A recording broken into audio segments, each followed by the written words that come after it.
میری آنکھ خاصی دیر بعد لگی تھی۔ میں جتنی دیر جاگتا رہا جاپانیوں کا شور و غل سنتا رہا۔ وہ میرے جھونپڑے میں ناچ کود رہے تھے اور گانے بھی گا رہے تھے۔ اس وقت مجھے تانی یاد آئی اور افسوس ہونے لگا کہ وہ معصوم سی لڑکی ان وحشی جاپانیوں کے ہاتھ چڑھ جائے گی اور پھر شاید وہ زندہ بھی نہ رہ سکے۔ مجھے افسوس تو ہو رہا تھا لیکن مجھے یہ بھی یاد آ رہا تھا کہ ان لڑکیوں میں وہ مجھے نظر نہیں آئی تھی۔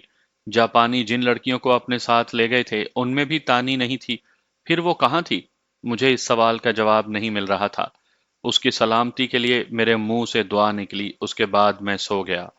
میں جب جاگا تو سورج طلوع ہو رہا تھا۔ میرے ساتھی بھی جاگ اٹھے تھے۔ وہ لڑکا بھی ہمارے ساتھ تھا جس نے ہمیں اطلاع دی تھی کہ بستی میں جاپانی آ گئے ہیں۔ میں نے بستی کی طرف دیکھا۔ ایک جاپانی رات کی طرح سنتری کی ڈیوٹی دے رہا تھا۔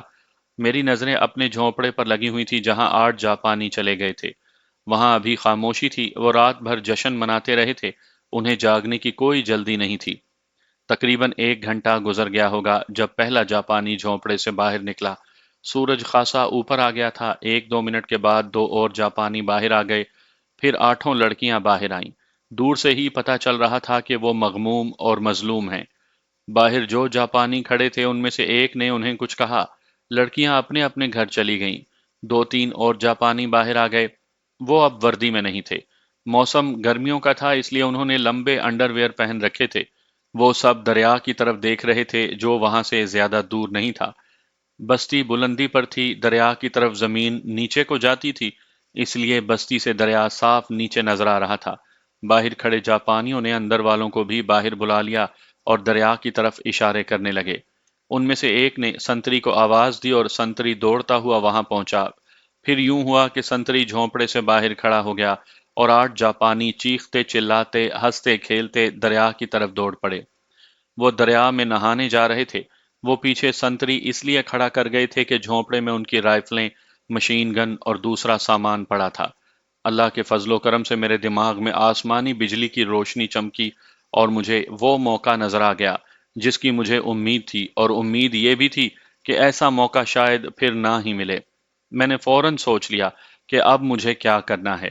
میں نے وانگ سے کہا کہ وہ میرے ساتھ چلے، شاید مجھے اس کی ضرورت پڑ جائے۔ باقی ساتھیوں سے کہا کہ وہ یہیں چھپے رہیں اور کوئی آدمی کھڑا نہ ہو۔ جاپانی سنتری نے دیکھ لیا تو دور سے ہی گولی مار دے گا۔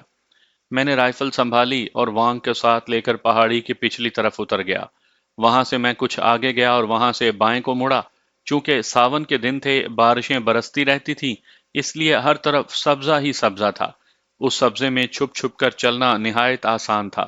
میں نے وانگ کو چلتے چلتے بتا دیا کہ میں کیا کروں گا۔ میں نے اسے یہ بھی بتایا کہ میں ناکام بھی ہو سکتا ہوں۔ وانگ کو اچھی طرح سمجھا دیا کہ میں ناکام ہو گیا اور جاپانی نے مجھے مار ڈالا تو وانگ کیا کرے۔ مجھے امید نہیں تھی کہ وانگ یہ کام کرے گا۔ یہ کام ایک فوجی ہی کر سکتا تھا۔ وانگ کا کاروبار تھا اور اس کی زندگی کچھ اور طرح گزری تھی جس میں شاید اس نے کبھی مکھی بھی نہ ماری ہو۔ میں پہلے بتا چکا ہوں کہ میں گولی نہیں چلانا چاہتا تھا۔ اگر یہ جاپانی سنتری اکیلا ہوتا تو میں اسے پہاڑی کے اوپر سے ہی شست میں لے کر مار سکتا تھا، لیکن میں اس کے نتیجے سے بھی آگاہ تھا جو میں پہلے بھی بتا چکا ہوں۔ وانگ کو ساتھ لیے میں بستی کے باہر چھپتا چھپاتا اپنے جھونپڑے کے پچھواڑے تک پہنچ گیا۔ وہاں بھی درخت تھے، گھنی جھاڑیاں اور اونچی گھاس تھی۔ اب میں اپنے جھونپڑے کی طرف آہستہ آہستہ بڑھنے لگا۔ میں نے رائفل سے سنگین اتار لی۔ میں جھونپڑے کے قریب پہنچ گیا اور ذرا سا رکا۔ سنتری کے قدموں کی دھمک سنائی دی جس سے میں سمجھ گیا کہ وہ ٹہل رہا ہے۔ میں وانگ کو ساتھ لیے ایک جھاڑی کے پیچھے چھپ گیا۔ ذرا انتظار کر کے میں آگے بڑھا۔ اب میں جھونپڑے کے ساتھ ساتھ جا رہا تھا۔ وانگ میرے پیچھے پیچھے تھا۔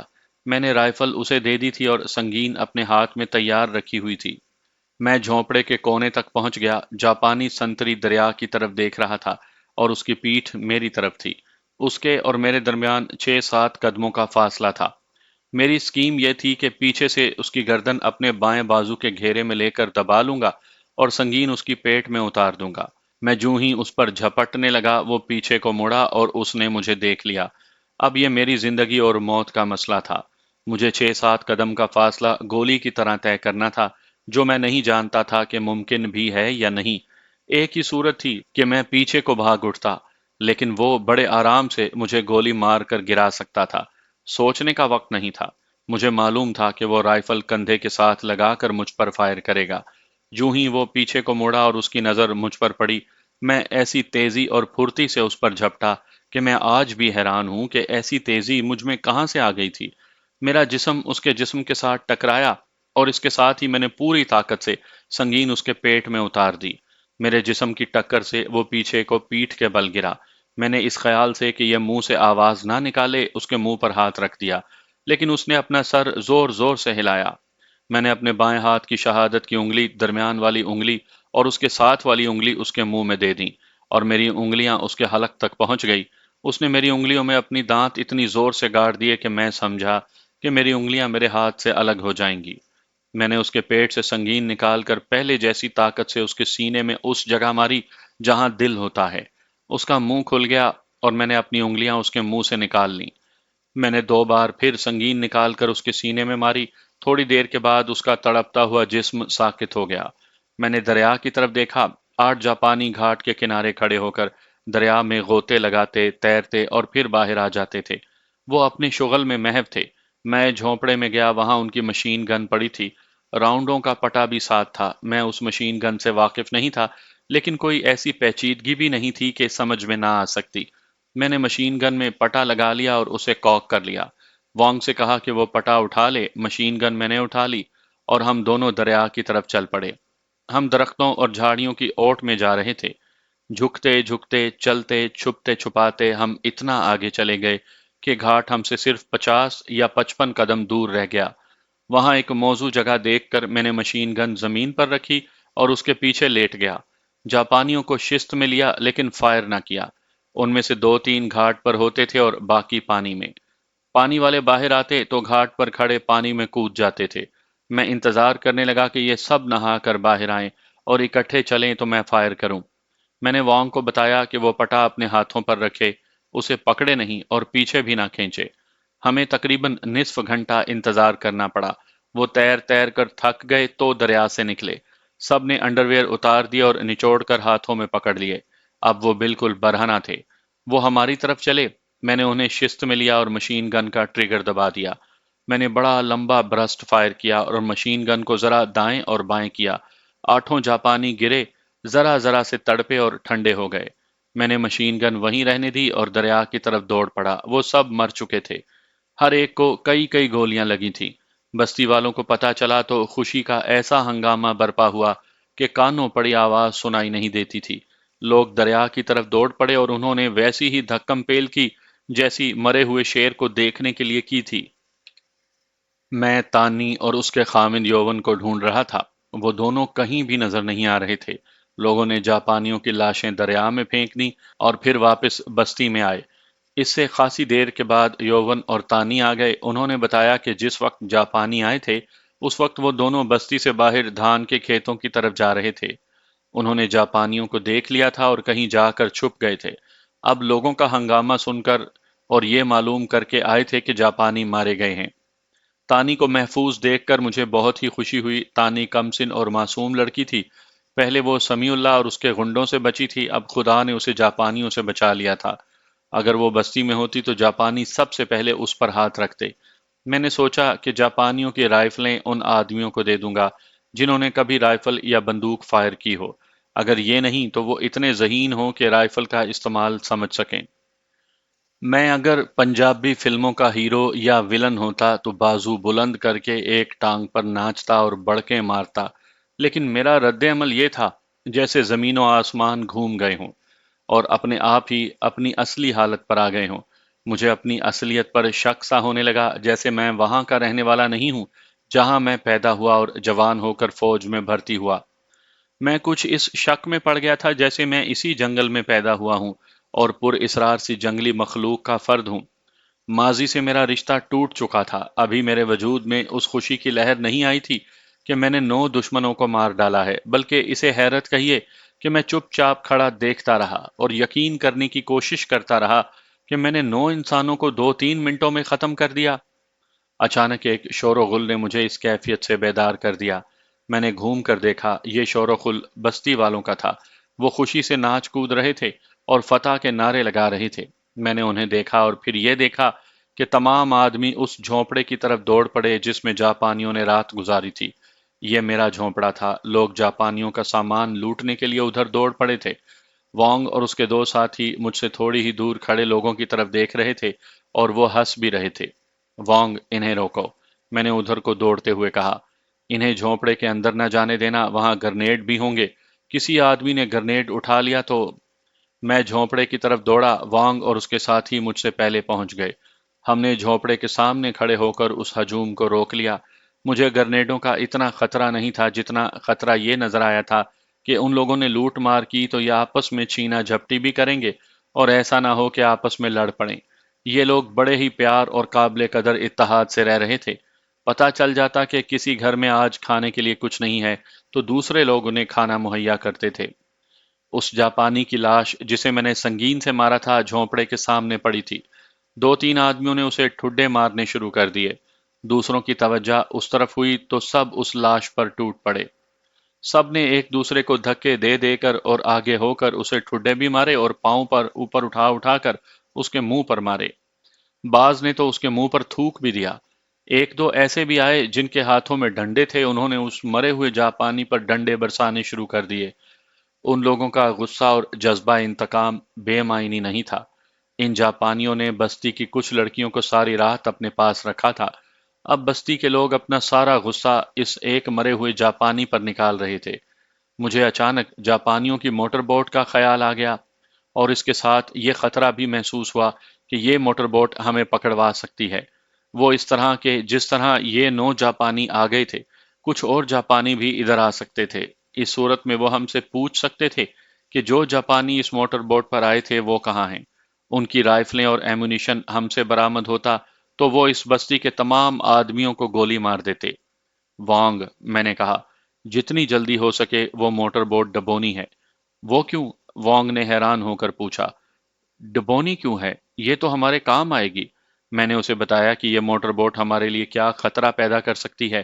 وانگ نے کہا کہ یہ موٹر بوٹ دریا میں ہی نہیں پڑی رہے گی، وہ کچھ آدمیوں کو ساتھ لگا کر اسے خشکی پر گھسیٹ لے گا اور ایسے طریقے سے چھپا دے گا کہ قریب کھڑے آدمی کو بھی نظر نہیں آئے گی۔ میں وانگ کی یہ بات ماننے پر آمادہ نہیں تھا، لیکن ایک خیال آ گیا کہ میں نے یہاں سے نکلنا اور آگے جانا ہے۔ راستے میں دریا حائل تھا اور دریا میں طغیانی آئی ہوئی تھی۔ چپوؤں والی کشتی مجھے دریا پار نہیں کروا سکتی تھی، صرف یہ موٹر بوٹ میرے کام آ سکتی تھی۔ میں نے وانگ سے کہا کہ وہ جتنی جلدی ہو سکے اس موٹر بوٹ کو چھپا دے۔ ادھر جانے سے پہلے ایک اور کام کرو وانگ، میں نے کہا۔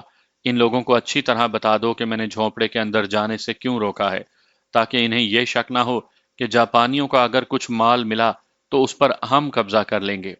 انہیں یہ بھی بتاؤ کہ کھانے پینے کا اور ذاتی ضروریات کا جو بھی سامان ملے گا وہ سب میں تقسیم کر دیا جائے گا۔ وانگ نے تمام لوگوں کو خاموش کروا کر یہ بات کہہ دی۔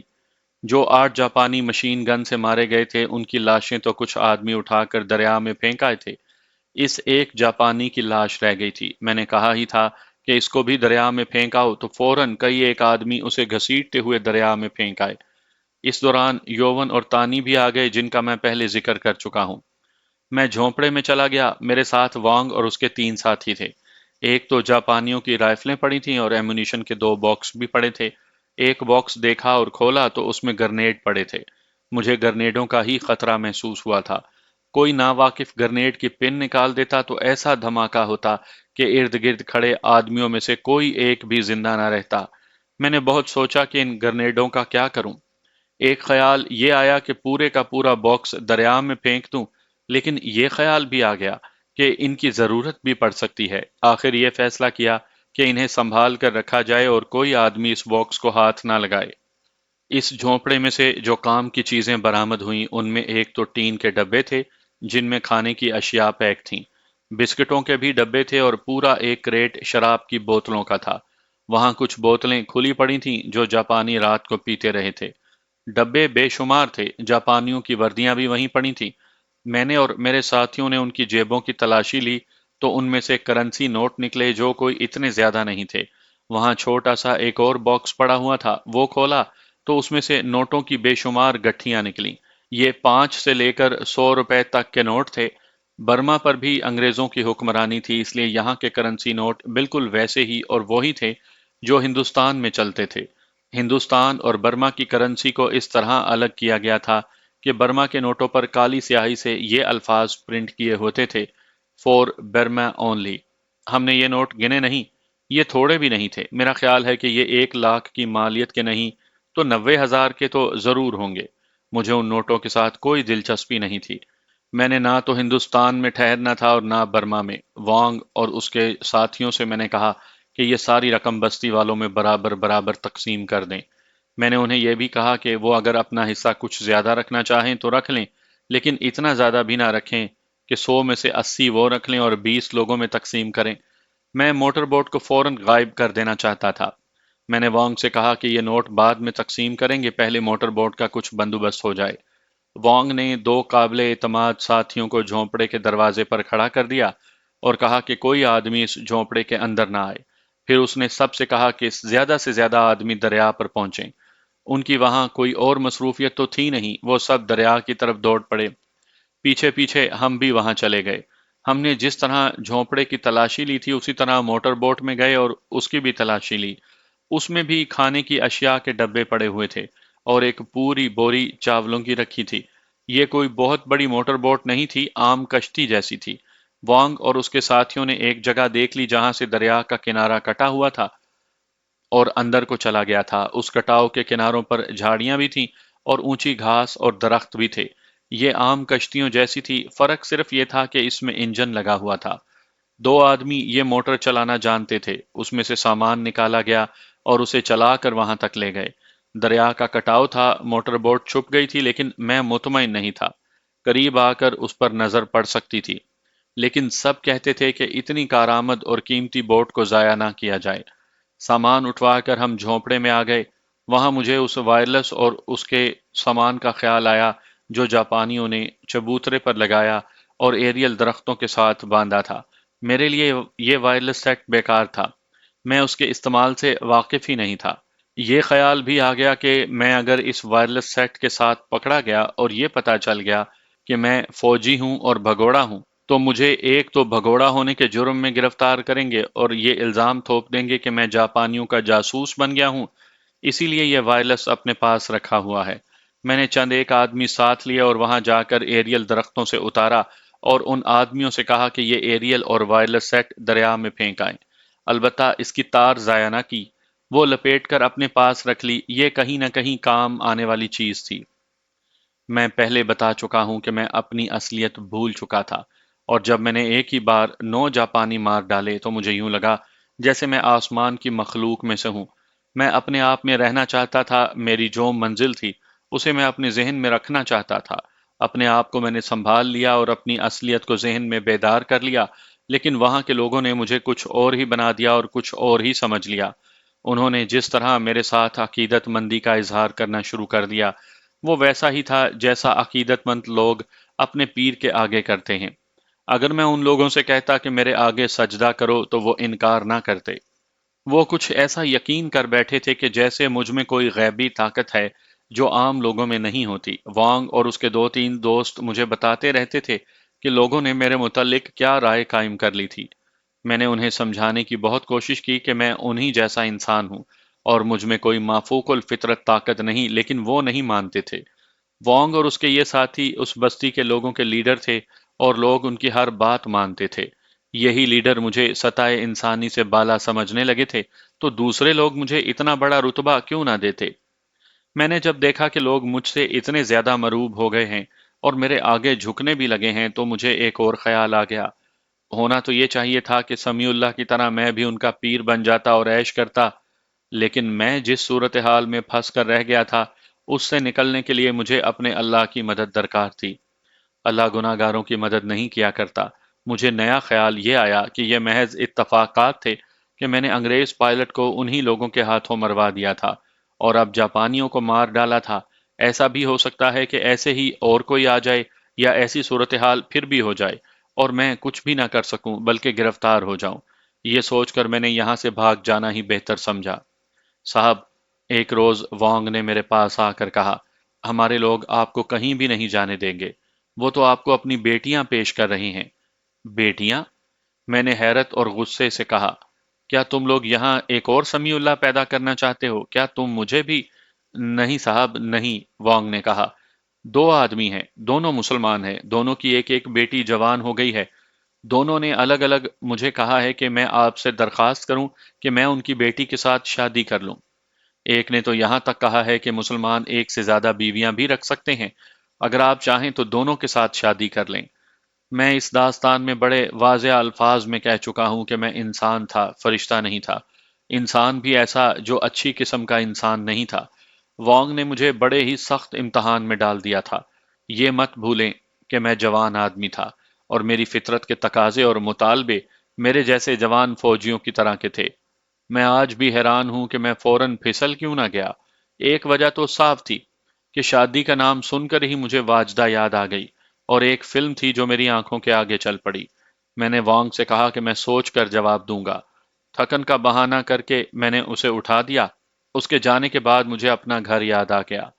ایسی بے چینی شروع ہو گئی جو میرے قابو میں نہیں آ رہی تھی۔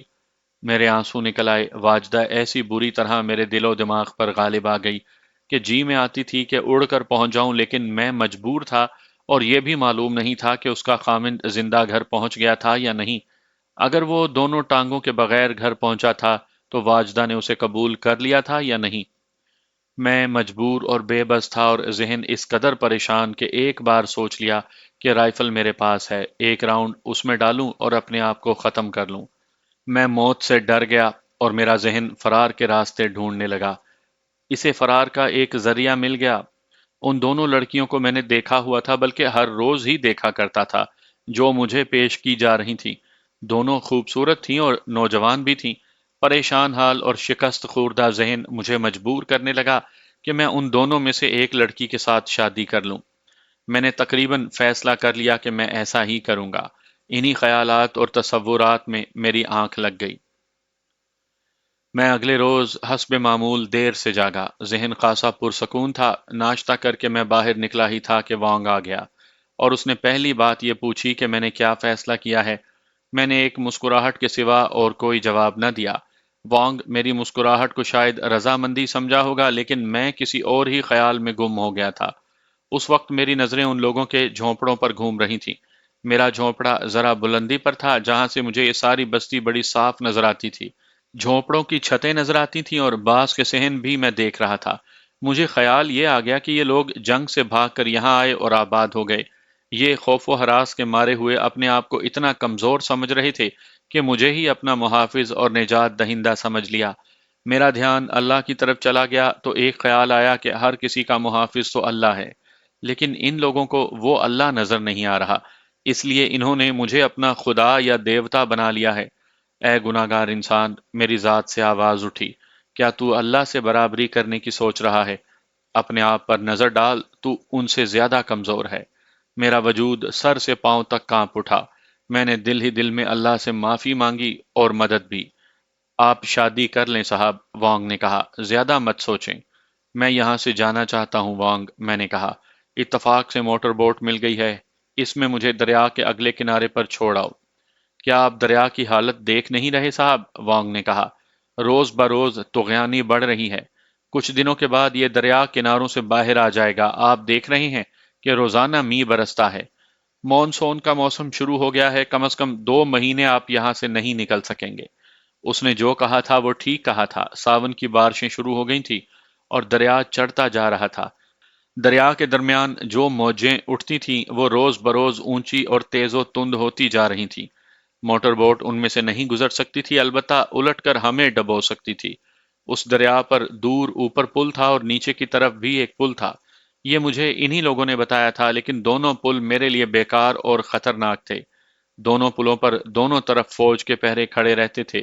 میں کسی بھی پل پر جاتا تو پکڑا جاتا۔ شادی کی سوچو صاحب، وانگ نے کہا، شادی کی سوچو، ہم آپ کو جانے نہیں دیں گے۔ میں ہنس پڑا اور وانگ کے کندھے پر تھپکی دی۔ کبھی تو ایسا خیال آتا ہے کہ یہاں سے بھاگ جاؤں، میں نے وانگ سے کہا۔ دل گھبرا جاتا ہے، کبھی ایسے بھی لگتا ہے جیسے میں یہاں قید ہو گیا ہوں۔ تو پھر میری ایک بات مانیں، وانگ نے کہا، ہمارے ساتھ کسی دن قصبے میں چلیں۔ آپ کو وہاں کوئی نہیں پہچان سکے گا۔ آپ کے پاس یہ کپڑے ہیں، ان کپڑوں میں آپ کو کوئی بھی نہیں پہچان سکے گا۔ اس طرح آپ کے دل کے بہلنے کا ایک ذریعہ مل جائے گا۔ آپ اس قصبے اور وہاں تک جانے والے راستے کو یقیناً پسند کریں گے۔ وانگ کا یہ مشورہ مجھے اچھا لگا۔ میں تو ایک ہی جگہ قید ہو کر رہ گیا تھا۔ میں یہ بھی جانتا تھا کہ قصبے میں جانا میرے لیے خطرے سے خالی نہیں ہو سکتا۔ میں فوجی امور کو سمجھتا تھا، قصبے میں ہماری انٹیلیجنس کے آدمیوں اور مخبروں کا ہونا لازمی تھا۔ میں چونکہ برمی نہیں تھا، اس لیے میں برمیوں میں پہچانا جا سکتا تھا کہ میں ہندوستان کا رہنے والا ہوں۔ اس کے باوجود میں وانگ کے ساتھ جانے پر تیار ہو گیا۔ میں نے سوچ لیا تھا کہ کسی نے مجھ سے پوچھا تو میں کہوں گا کہ پنجاب کا رہنے والا ہوں اور رنگون میں میری دکان تھی۔ وانگ اور ان کے ساتھیوں نے یہی گواہی دینی تھی۔ اگلے روز ہم قصبے کو روانہ ہوئے۔ میرے ساتھ وانگ اور اس کے 4 ساتھی تھے۔ میں نے سمیع اللہ کے کپڑے پہن رکھے تھے۔ سر پر کپڑے کی ٹوپی تھی اور میری داڑھی لمبی تھی۔ میں نے کرتے کے نیچے نیفے میں انگریز پائلٹ کا ریوالور اڑسا ہوا تھا۔ اس میں 6 گولیاں بھری تھیں اور 12 گولیاں بیلٹ میں اڑسی ہوئی تھیں۔ میں نے یہ بیلٹ کرتے کے اندر کمر سے باندھ لی تھی۔ ہم بستی سے نکل کر پہاڑی کے پیچھے چلے گئے۔ پیچھے دھان کے کھیت تھے، ان سے آگے پہاڑیاں تھیں۔ وہاں کوئی باقاعدہ راستہ نہیں تھا۔ دیکھنے کو تو یہ علاقہ بہت ہی خوبصورت اور صحت افزا تھا۔ سبزہ زار کے نیچے زمین تو نظر ہی نہیں آتی تھی۔ پہاڑیوں کے دامن میں کہیں کہیں ہرے سرکنڈے کھڑے تھے جو اتنے گھنے تھے کہ ان میں سے گزرا نہیں جا سکتا تھا۔ درخت تو بہت ہی زیادہ تھے۔ پہاڑیوں کے اوپر بھی سبزہ اور درخت تھے۔ آسمان پر ساون کے بادل منڈلا رہے تھے۔ سارا ماحول اتنا دل فریب تھا کہ انسان اپنے آپ کو دکھ اور درد اور مسائل سے آزاد سمجھنے لگتا تھا۔ لیکن جب یہ خیال آتا کہ یہ خطہ جنگ کی زد میں ہے تو دل پر خوف سا طاری ہو جاتا تھا۔ مجھے خیال آیا کہ جنگ اس طرف آ گئی تو توپوں کی گولہ باری اور ہوائی جہازوں کی بمباری اس خطے کے حسن کو جلا کر راکھ کر دے گی اور فوجیں اس سبزہ زار کو پاؤں تلے روند ڈالیں گی۔ ہم بونے درختوں کی جھکی ہوئی شاخوں میں سے راستہ بناتے چلے جا رہے تھے۔ یہ شاخیں رات کے بارش کے قطروں سے بوجھل تھیں۔ ان شاخوں نے ہمارے کپڑے بھگو دیے۔ آگے جو پہاڑی تھی اس کے درمیان شگاف تھا۔ ہم اس شگاف میں سے گزرے تو آگے یکلخت زمین نیچے چلی گئی۔ یہ ایک وسیع اور خاصا لمبا کھڈ تھا جس میں بارش کا پانی کنارے تک بھرا ہوا تھا۔ اس کے دائیں بائیں سے گزرنے کی ذرا سی بھی جگہ نہیں تھی۔ اس کھڈ کے درمیان ایک لمبی چٹان تھی جو ایک کنارے سے سامنے والے کنارے تک چلی گئی تھی، لیکن یہ اوپر سے نوکیلی نہیں بلکہ چپٹی تھی۔ ایک آدمی اس کے اوپر چل کر آسانی سے گزر سکتا تھا۔ میرے ساتھیوں نے یہ کھڈ خشک موسم میں خشکی کی حالت میں دیکھا تھا۔ وہ بتاتے تھے کہ یہ اتنا گہرا ہے کہ لمبا تڑنگا ایک آدمی اس میں ڈوب سکتا ہے۔ ہم اس کھڈ کے درمیان کھڑی چٹان پر گزرتے چلے گئے۔ آگے پہاڑی بھی کٹی ہوئی تھی، ہم اس میں سے بھی گزر گئے۔ آگے جا کر ہمیں دائیں طرف مڑنا پڑا کیونکہ آگے ایک اونچی ٹیکری کھڑی تھی جس میں سے گزرنے کے لیے کوئی راستہ نہیں تھا۔ ہم دائیں طرف چلتے کچھ دور تک پہنچ گئے تو یہ ٹیکری ختم ہو گئی اور ہم بائیں کو گھوم کر آگے چلے گئے۔ آگے اسی قسم کی اونچی نیچی کوئی چھوٹی کوئی بڑی ٹیکریاں تھیں اور نوکیلی چٹانیں بھی تھیں۔ یوں معلوم ہوتا تھا جیسے اس علاقے میں آنے والے ہم پہلے انسان ہیں۔ جنگل اور گھنا ہو گیا تھا، جھاڑیاں بھی بہت تھیں اور گھاس بھی خاصی اونچی تھی۔ کہیں کہیں ہرے سرکنڈے بھی کھڑے نظر آتے تھے۔ وانگ میرا گائیڈ تھا، وہ آگے آگے چل رہا تھا۔ اس نے بتایا کہ کچھ دور آگے ایک باقاعدہ پگڈنڈی آ جاتی ہے۔